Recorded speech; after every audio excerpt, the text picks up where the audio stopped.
looked like a scene out of Star Wars. Powerful lasers on Earth beamed off of satellites in space to wipe out an enemy thousands of miles away. If you have a powerful enough laser and a few properly positioned targeting satellites in orbit to reflect the beam, then you could fire a laser here in North America and deliver its energy to any spot on the surface of the Earth. It's not inconceivable that someday we will actually be able to produce that sort of death ray. The lasers at Livermore are a chilling reminder of how close we may actually be to this type of technology. Although its intended use is for good, the application could be something out of a comic book. What is required to create a laser death ray? That's Impossible has assembled a to-do list. The weapon has to, 1, overcome energy's natural tendency to become diffused. 2, convert raw power into a highly charged energy beam. 3, be able to sustain that energy beam long enough for it to burn through steel. 4, make it mobile enough to put on a moving platform.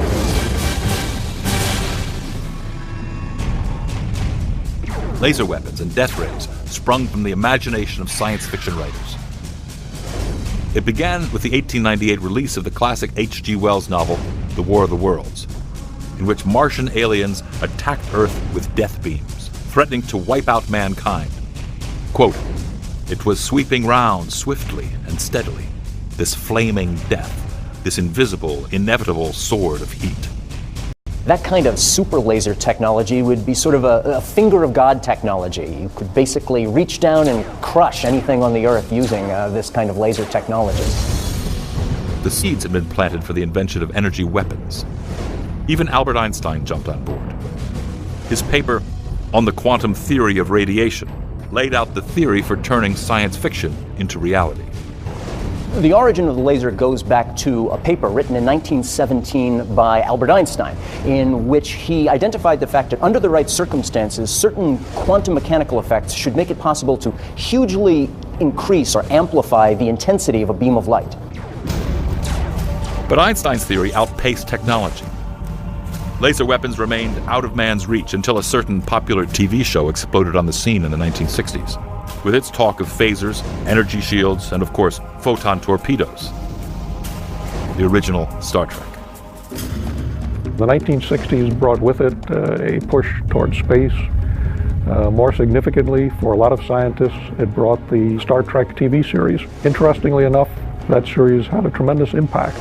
Our military leaders also saw what the Federation and the Klingons and the Romulans had to offer in offensive, defensive capabilities. And some of them said, we need some of that stuff to protect our nation. Science fact finally caught up with science fiction when 2 scientists hatched the plans for building the first laser. Where did lasers come from? They were invented by Charlie Towns and his brother-in-law, Art Shallow. And the story goes that they had a Navy contract to understand how to make an optical maser, they called it. And they sat on a bench on a Saturday morning and worked out all of the ideas of how to make it. They called their invention a maser, but it would later be renamed a laser. The term laser is an acronym. It stands for Light Amplification by Stimulated Emission of Radiation. Their secret to building a laser? Change the way atoms behave. Atoms move in predictable patterns, but if they're exposed to very intense flashes of light, they become excited. And these hyperactive atoms are producing a tremendous amount of energy. In a flashlight, this energy would be released randomly in a scattered pattern. But in a laser, that frenzied energy is harnessed and released in a more directed, orderly pattern that generates piercing heat. Immediately after the invention of the laser, there was a huge amount of excitement about, oh, look at all the things we'll try to do with this. And then it sort of occurred to people that they didn't have many applications. This was sort of a great invention without a purpose. But the military eventually found a purpose.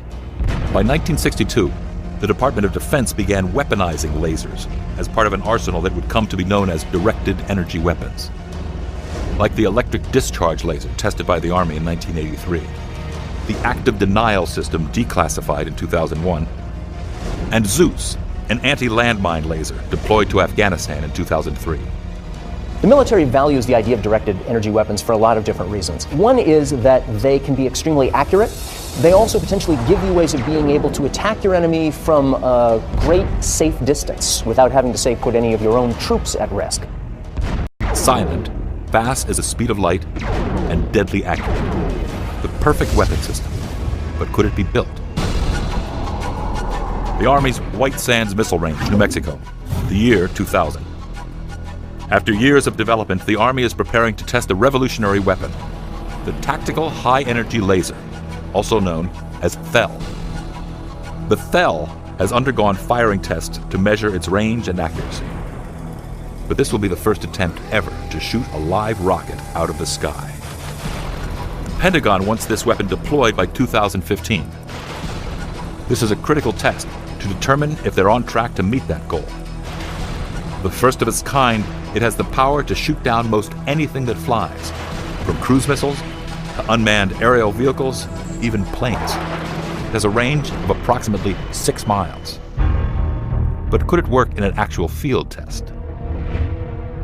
Dr. Beyer holds more than 50 laser-related patents and is one of the world's leading authorities on lasers. He demonstrates on a small scale how lasers might shoot a missile out of the sky. So what we have is a 10-watt laser beam, green laser beam in this case, down the table. And this laser beam has enough power that you have to respect it. It can burn your skin badly.